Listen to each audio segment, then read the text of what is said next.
I kind of like the strategy of buying every year or every second year, cut back on your expenses to afford to invest as much as possible. Like when I had my first job, I didn't earn a hell of a lot of money. So when I got my second job, which was double the income, I still lived as if I had my first income. And I banked all the extra money.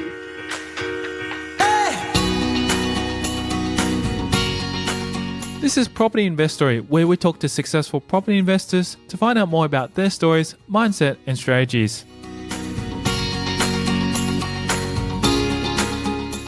I'm Taran Shum, and in this episode on Property Investory, we continue the conversation with Dawn Canali, who will share her strategy on how she built a property portfolio worth over $23 million by leveraging capital growth, and how it's possible to invest 90% of your income to make that first deposit happen.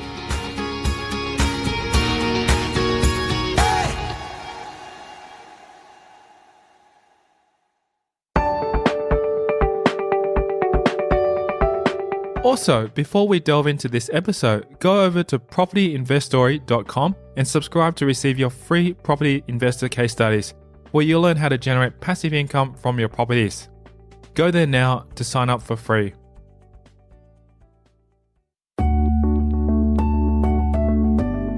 Although she doesn't feel as though anything held her back from investing into property, Canali's mindset has evolved over the years through self-education. If I get a set on something, I tend to face it head on and not kind of think about it too much. I kind of jump in. I always say you kind of jump in the deep end and learn how to swim. So I don't really have time to let something hold me back. If I get my mind set on something, I just go for it and just do it. So I love that saying, just do it. So, yeah, I can't see anything's really held me back that I could think of. Well, I've read a lot of books. I've read a lot of books since then. I do feel you never stop learning. So I do still love to see how other people do it. I do feel like I'm a bit of a chameleon in my mindset. I wouldn't say easily influenced, but if I read a book on, say, Steve Jobs, for instance, and I look at the way he does stuff and his strategy, I will then implement it into my life. I love, all those kind of people like Tony Robbins, Robert Kiyosaki, Brian Tracy, all those kind of people. I do tend to, my mindset is mainly study and focus. In molding her mindset through these resources, she also learned a lot from other successful investors.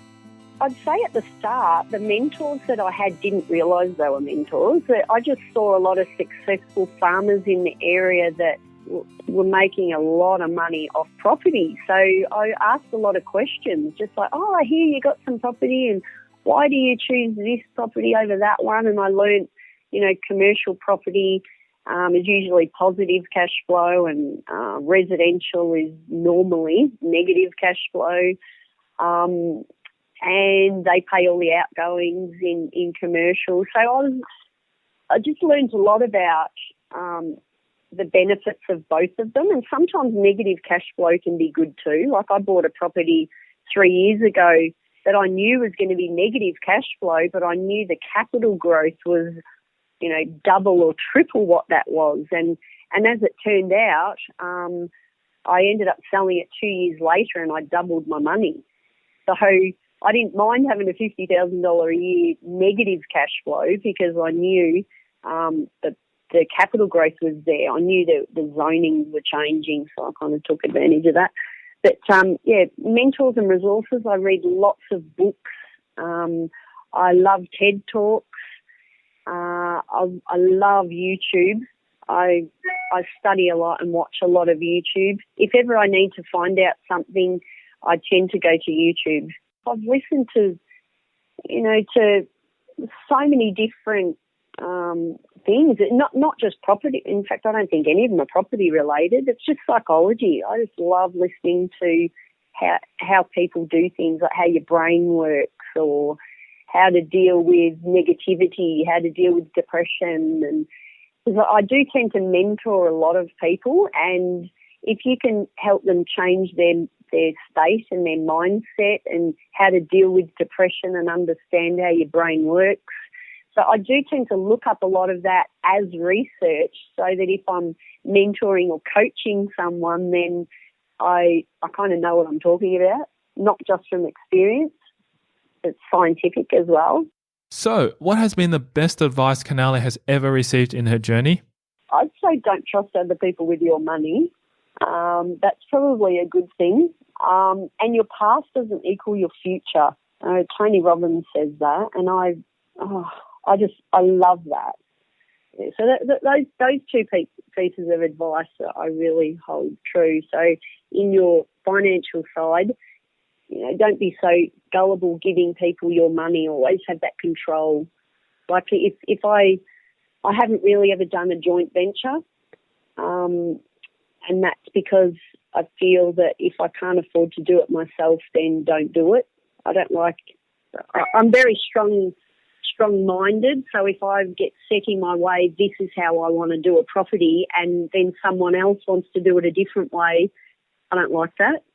Like I bought a farm next door, and I turned it into a strawberry farm retreat, and I rented out on Airbnb and stays.com. And it's this 100-year-old house, and my brother's a builder, and he helped with the renovations, and he told me to knock it down. And I said, no way, look at the character. I love the high ceilings and the Baltic pine floorboards, and just the character of the house was absolutely beautiful. And I said, no way, not knocking it down. This is what we're doing. And I told him my ideas, and he's like, no, I think you're wasting your time. But once we did it, we did spend $150,000 on the renovation. It had to be re-stumped and the whole frame had to be redone as well. It was, fixed up. And it just turned out so beautiful. And now it's such a beautiful old weatherboard character home that I rent out for $650 a night. It's 4 bedrooms for 8 people, and I'm booked out every single weekend till the end of February. It's like a phenomenon. It's unbelievable how popular this place is, and it's pretty good cash flow as well. Like if I rented that out permanently, I'd only get about $500 a week, but by putting it on Airbnb and renting it as holiday letting, I'd probably make $120 a year from it. It'll turn over 120. But this is the things that I learnt through the I Love Real Estate community, is just changing the use of a property. Like that dip in the bow hole is amazing. Like I have Tony Robbins is my male god and she's my female god. I just love the way she thinks. I think she's got an accounting background. I think the same way as her. Canali was looking for a method to sustain herself and her husband in the future retirement, without the pressure to have to continue to work on the strawberry farm in their old age. So they began to discuss property investing. The first property we bought, as I said, I could see farming was hard work, and I didn't really want my husband doing that when he was in his 70s and living off a measly pension. So I thought, well, if we can get some properties going and some rental income coming in, hopefully replace our income, then we won't have to work so hard. So that was my strategy. Plus we were paying tax, and I thought, how can I minimise our tax? So there was two things there. So we bought our first property back in 1998 when I was 5 months pregnant. And I remember saying to my husband about buying a property, I said, I want to start buying. And he said, no, I don't like loans. I don't want to do this. And I said to him, honey, you either do it with me or I'm going to do it on my own. And I was pregnant at the time, and he's like, okay, well, if you're pregnant and you're that strong about it, we'll start looking. So we bought our first place in Ringwood, Victoria, and we did all our due diligence. This place in Ringwood, we knew the freeway was going to come through in years to come, so we went to council and made sure that we were in a safe area. It wasn't going to get taken off us. So we purchased this one particular block, knowing down the track it could have a commercial benefit to it because it was the last property right on the freeway. And as it turned out, Eastlink actually liked the property as well and built their head office on it. So they did compulsory acquisition and forced us to sell, and they saw the commercial benefit of it. So we're a little bit disappointed at that. But saying that, we did get legal action and we fought it for about 3 or 4 years, and we did end up making a 400% profit on it. Wow. It was pretty good. We paid about 190 for it, and we ended up selling it for 880, which then gave us quite a bit of money to buy other properties. So I split that and bought 2 other big properties out of it. I kind of have a rule of not to sell. I like to keep my properties. And at the start, I once we bought that one, it was 190. I thought, you know what, I could do this every year. If we buy something for $200,000 every year for 10 years, in 10 years I'm going to have $2 million in property. Well, I kind of achieved that in 3 years. So I thought, okay, well, my next target's $5 million, then $10 million, then $15 million, then $20 million. And we just kept, I never told my husband these goals because he'd have a heart attack. I wonder how it feels right now after hearing that large amount. Yeah, well, he's happy now. But, at the time, he's really scared of loans. So if he knew I was just going to keep buying to get more and more loans, then he would have freaked out. So we just did it one at a time. Oh, I think maybe we should buy another one now. I think we're ready for another one now. But in my head, I had these goals and targets that I wanted to reach. And in the end, the value became a bit boring. I suppose once you got to 20 million, it's like, okay, that's boring now, the next level, blah, blah, blah. But then I started focusing on the rental income. Then I was like, no, because we had a couple in there that were a bit of land banking. So even though the value was going up, your rent wasn't going up. It might have been going down because it was negatively geared. So then I started focusing on the rental income, and then I wanted a goal of $1 million in rent, and I actually achieved that last year.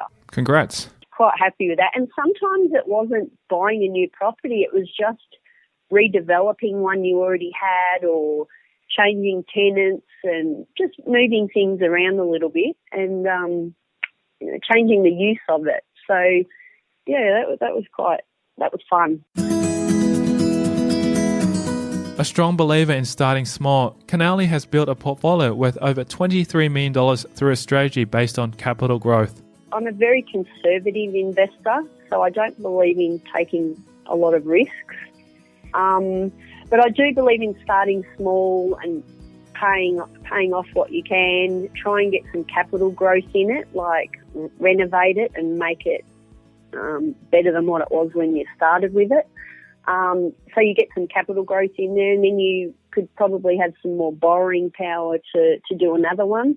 I kind of like the strategy of buying every year or every second year. Cut back on your expenses to afford to invest as much as possible.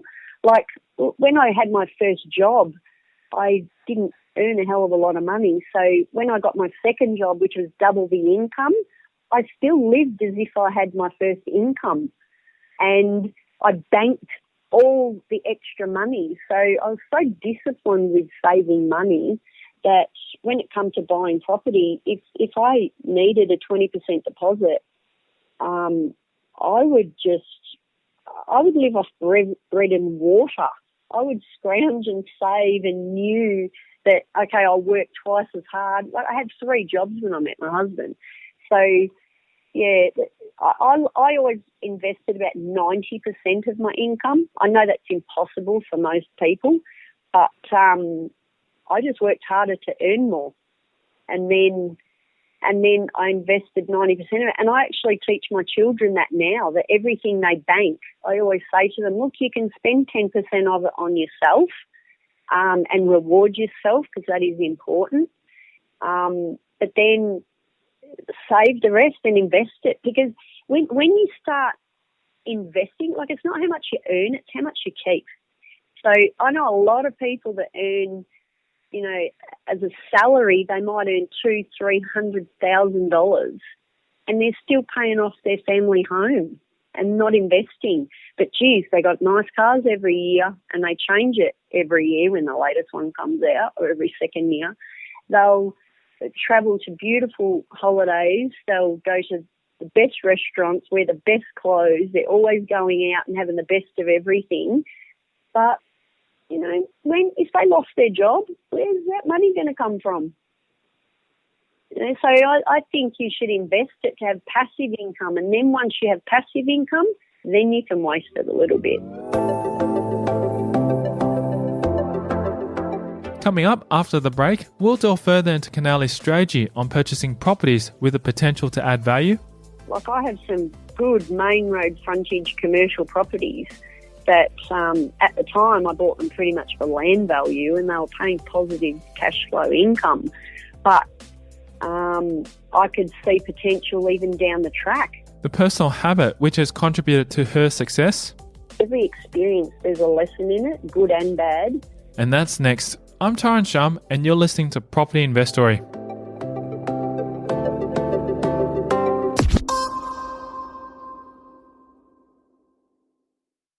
Hey podcast listeners, are you enjoying listening to these stories and want more? Then head over to propertyinvestory.com and subscribe to receive your free property case studies that I only send exclusively via email. Just one of the many benefits of being part of this community. These real case studies are from experienced property investors where they share specific numbers of their portfolio, the strategies, and much more. Simply visit propertyinvestory.com to get your free case studies. Now back to the show.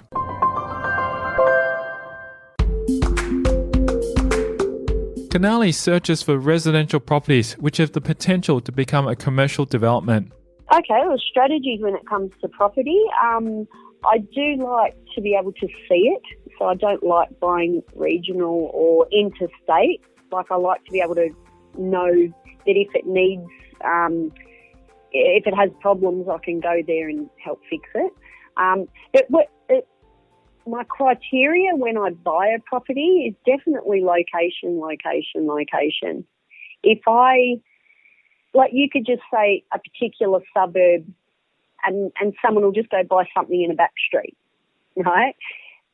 Sometimes a main road can actually be really good. I actually love main road for future potential. I always like to think 5 or 10 years down the track. So it might be residential today, but you could see one block to your left or to your right, there's commercial property that down the track, that bit of a ripple effect might then turn that into commercial zoning. There's locations, everything. So you can have something at the front street and the back street, and I wouldn't touch the one at the back street, but I might love the one at the front street. And even saying that, even all the ones on the front street, do a drive-by. Drive past it, because sometimes it can be in your blind spot. So to me, it's not a good property.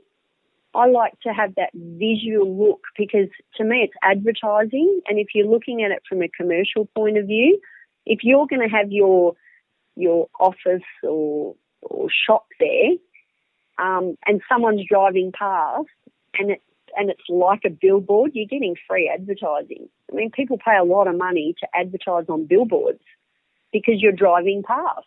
So why shouldn't your property be an actual, like a billboard? So location is everything to me. She isn't averse to purchasing property which is already commercial either, as long as they have some future prospects to add value. Like, I have some good main road frontage commercial properties that at the time I bought them pretty much for land value, and they were paying positive cash flow income. But I could see potential even down the track. Like, one in particular I bought in Croydon. I could see the property behind was like 4 or 5 story apartment block. So I thought, hey, I've got a single story retail commercial property here, but down the track I could probably have retail down the bottom and apartments up top. So I'm always looking for the upside to any property as well. Like, I'm not just going to go buy a normal house in a back street. I would never do that. So, what is a personal habit which she feels has contributed to her success throughout her property investing journey? I just never give up. If I believe in something, I just get focused on it. I know everyone has ups and downs in life as well, and it's how quick you pick yourself up and change your state. So my personal habit is if you are having a bad day, you absorb it in. Like, you do have to feel it. You don't be in denial, but feel it a little bit. But then change your state and learn from it. Every experience, there's a lesson in it, good and bad. And so that's kind of my habit. I do tend to look at a lesson in everything, and I never give up either. If I believe in something, I just have my little vision and move forward. Books that have inspired her, which she would recommend to read, include those by Napoleon Hill and Tony Robbins. Like I said, I do love Dip Boholt. She does have quite a few books, and it's all about real estate. So if you want real estate books, she's got lots. But as far as other books, I love the Audible app, and I get a book every month. And I just love listening to how other people have done things, like Steve Jobs, Elon Musk, Richard Branson. At the moment, I'm listening to The 5-Second Rule by Mel Robbins. That's really awesome. So there's not one particular book. I think any book, when you read it, there's always one or two really good relevant points in there that add to the big picture of success. There's not one book that, there's not only one book, but there's no Bible. You have to find bits and pieces out of all of them, and they're all so inspiring. Like Think and Grow Rich by Napoleon Hill, that's amazing too. There's so many good ones. Tony Robbins, I just love him. Unleash the Power Within, but Tony Robbins. If Canali were to meet herself from 10 years ago, what would she say? I think all I could relate it to is the advice I give my children now, which is more than 10 years ago. But I just tell my children that they can be anything they want to be. If you put your mind to it. And I love this term, reverse engineering. Like, my 18-year-old daughter's a photographer, and when she first told her dad she wants to be a photographer, he's like, how are you going to make money out of photography? Like, that's a stupid thing. And I'm like, stop it right there. Don't ever say that. She can make money out of anything she puts her mind to. So I kind of said to her, think of this thing called reverse engineering, where you got to say, okay, I'm going to earn $5,000 a week. Now, she's only 18, and I gave her this target, $5,000 a week. How many photo shoots do you have to do to get $5,000 a week, So she started working out, all these strategies and stuff, and how many photo shoots with models she had to do, and how many a day and whatever. And like, she's 18 and she is now earning $1,000 a day. She's already done it, and she's 18. Wow, that is fantastic. She does only do it one day a week. Like, she gets all of her, although this week she's doing 4 days, so which is pretty good. But she tends to focus on one day a week because she's at uni. But wow, next year when she's finished uni, if she keeps that up, she's already had her photos published in New York magazines, LA magazine, and she's not afraid to just go out there. She's really good with all the social media, and she gets a lot of work from Instagram. And she knows how to build rapport with people. And like, she's 18, and the way she organises a photography team of about 6 people, I'm in awe of her. Like, I think, wow, I taught you this stuff. That's so cool. If you want to get in contact with Canali, the best medium is via Facebook. I've pretty much only got Facebook at the moment, which is Dawn Reed Canali. I am in the process of writing a book, and when that comes about, I'll be having a website and all that kind of stuff. But at the moment, I'm just focusing on helping my daughter with her photography business. So, so it's just Dawn Reed Canali on Facebook. If anyone wanted to contact me and say hi, and I'm happy to give anybody any advice if they're prepared to ask. Thank you to Dawn Canali, our guest on this episode of Property Investory. If you want to hear more about her journey, then visit our website at propertyinvestory.com. Simply type in the search bar Dawn Canali and select that episode to learn more about her story. Also, if you haven't subscribed to receive your free property case studies that I only send out exclusively via email, you can text me your email address to 04 99 88 10 40 to subscribe. These real case studies are from experienced property investors where they share specific numbers of their portfolio, the strategies, and much more. Simply text me your email address to 04 99 88 10 40 to get your free case studies. Thanks for listening.